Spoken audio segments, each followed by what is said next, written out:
Friends, అందరు బాగున్నారా? నేను బాగున్నాను. ఈరోజు మా ఇంట్లో టమాటా రైస్ వండుతున్నాను.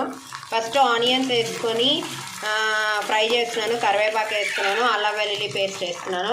యాక్చువల్గా చెప్పాలంటే అన్నీ కలిపి కుక్కర్లో వేసుకొని కూడా వండుకోవచ్చు, కానీ ఇట్లాగా నేను సెపరేట్గా వండుతున్నాను. చిన్న అల్లం వెల్లుల్లి పేస్ట్ కూడా వేసుకున్నాను, ఫ్రై చేసుకున్నాను. ఇప్పుడు దీంట్లో టమాటాలు వేసుకుంటున్నాను.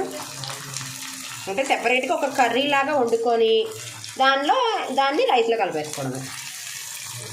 ఇప్పుడు దీంట్లో కొంచెం సాల్ట్, పసుపు, కారం వేసుకుంటాను. సాల్ట్ వేసుకుంటున్నాను, కొంచెం కారం, ఎక్కువ వేసుకోకండి కారం. దాంట్లో కొంచెం ధనియా, కొంచెం జీరా, అలాగే పసుపు, కారం, సాల్ట్ వేసుకున్నాను. ఇప్పుడు ఇది మగ్గించుకుందాం కొంచెంసేపు. సింపుల్ అండి. ఇప్పుడు దీంట్లో కొత్తిమీర వేసుకుందాం. ఇప్పుడు దీన్ని రైస్లో కలిపేసుకుందాం. ఫ్రెండ్స్, వేడి వేడి టమాటా రైస్ రెడీ.